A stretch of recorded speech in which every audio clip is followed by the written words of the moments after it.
This is Optimal Health Daily, episode 1201. Can you get too much exercise? By Mark Fisher of MarkFisherFitness.com, and I'm Dr. Neil. Hey there, happy Tuesday, and welcome back to Optimal Health Daily, where I simply read to you from the best health and fitness blogs for free.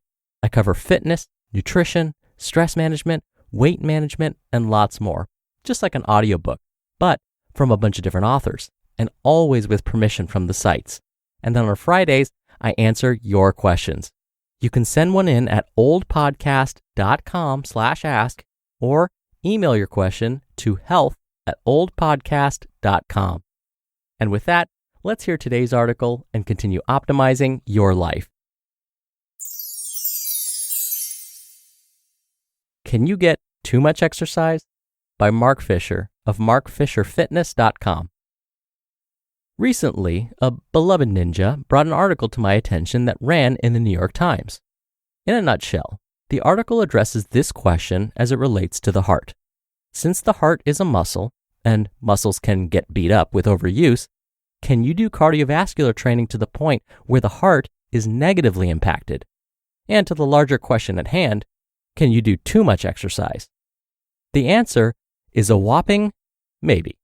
And the answer is also a big fat it depends, regarding both the goal of the trainee and what bodily system we're discussing. Let's break this down, shall we? Effects on the cardiovascular system. This is really what the article I mentioned addresses. Although the evidence is far from conclusive, it does seem reasonable to think that there's an upper limit of cardio before it's counterproductive. For one thing, the heart is a muscle. Muscles that get overused tend to get. Furthermore, there is almost always a tipping point where more is not better for just about anything. That said, I highly doubt that this is a concern for most folks. Not only is the current information far from conclusive, at the moment it seems unlikely that this will be a concern for anyone except those who love doing ultra-endurance activities. I would recommend keeping your eyes peeled for any new information about the upper limits of cardio training.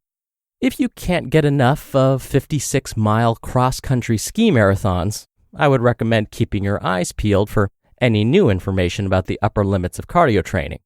But if you're just a gym rat who stays active, I wouldn't spend any time at all worrying about this.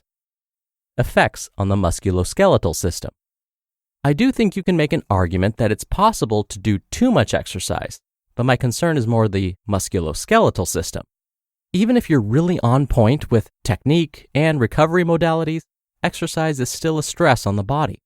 If you find the sweet spot, it will be a very positive stress, and you'll receive the positive benefits most folks look for when they start training: hotter, healthier, and happier. However, if you start working out constantly and/or your recovery is less than spot on, I do think there's a point where it's counterproductive.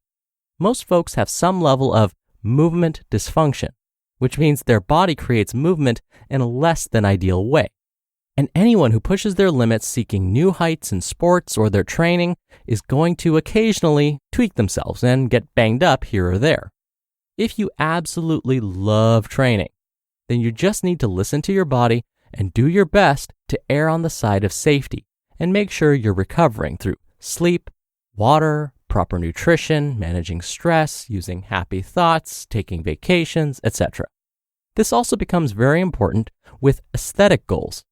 Fat loss tends to slow to a crawl when your body is overstressed.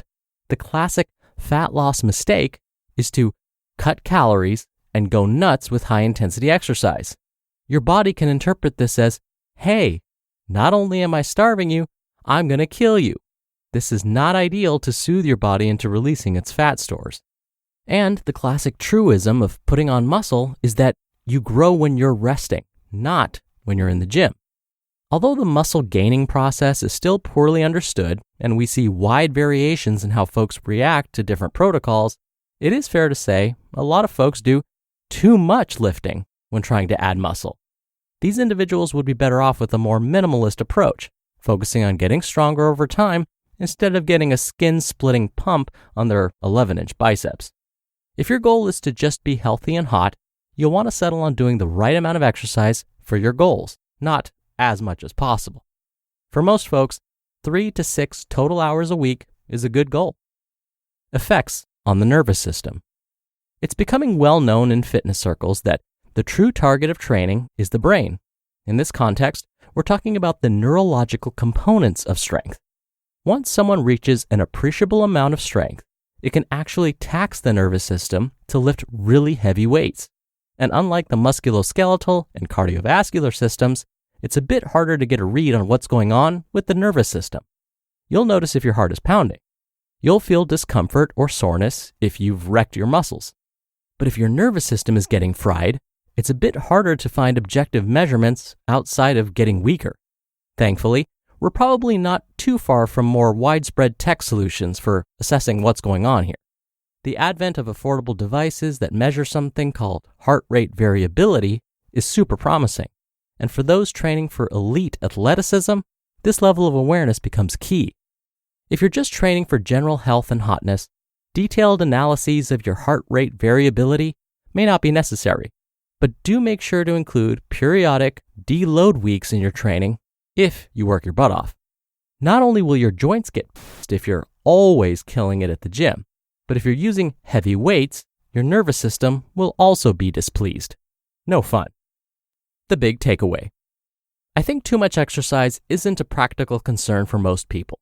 As long as you're not working out more than 5 or 6 hours a week, and as long as you're not training at 110% intensity every time you train, you'll be golden. You just listened to the post titled, "Can You Get Too Much Exercise?" by Mark Fisher of MarkFisherFitness.com. And thank you to Drops, spelled DROPPS. They have custom cleaning solutions for every need. Stain and odor laundry detergents, dishwasher detergent pods, laundry scent booster pods, and more. Their dishwasher detergent pods cleaned my dishes as great as any leading brand, leaving them nice and shiny. Drops are super easy and convenient to use. No measure, no mess, and lightweight detergents mean no spills. We're doing more cleaning than ever before, but it's hard to find eco-friendly cleaning products that actually work.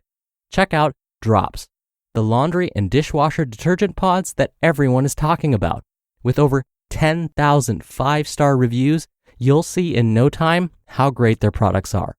Drops delivers powerful cleaning from nature with plant and mineral-based formulas to your door in low-waste cardboard packaging instead of plastic containers that end up in our oceans and landfills. Sign up for auto shipments to save big. You can pause, skip, or cancel anytime. Visit drops.com/OHD and use code OHD for 25% off your first order. Dr. Neal here for my commentary. Mark is absolutely right. When we hear about the potential harms of too much exercise, it actually isn't a concern for the average person. Most often, we see these cases with, as Mark said, ultra-endurance athletes, like those that participate in Ironman or Ironwoman competitions and ultramarathoners, for example. This isn't the case for most of us. In fact, instead of worrying about getting too much exercise, most of us need to be more concerned about performing enough structured physical activity. And based on lots and lots of published studies, most health agencies agree that adults should aim to get at least 150 minutes of moderate intensity aerobic activity each week. Now, moderate intensity aerobic activity, well, an example of that would be something like brisk walking. So for most, that would be walking at a pace of about 3.5 miles an hour. Now, unless you're wearing a high-tech pedometer, you may not know how fast you're walking. So if you want to know if you're participating in moderately intense activities, think about your breathing. More specifically, use what we call the talk test. For example, imagine there's someone walking next to you. Are you able to have a conversation with them? If you find that you could have a hypothetical conversation with someone, but it would be difficult to sing at the moment, well, now you're talking moderately intense activity. If you can sing while you're walking, it means you're not walking fast enough. Now, you can cut this time in half to only 75 minutes of activity a week if you ramp up the intensity. So let's say you're out for a light jog and you find that it would be really difficult to have a hypothetical conversation with someone. Well, now we're talking vigorous intensity. You are now participating in a higher intensity activity. And of course, you can mix things up by performing a combination of moderate and vigorous activity. Oh, and there's one more thing to these recommendations. These health agencies have stated, quote, greater amounts of exercise will provide even greater health benefits, end quote. So basically, the most well-respected public health organizations acknowledge that most of us do not exercise enough. So instead of spending time concerning ourselves with over-exercising, we probably need to be spending that time actually exercising. All right, thank you so much for being here. Thank you for listening every day. I hope you're having a wonderful week, and I'll see you back here tomorrow where your optimal life awaits.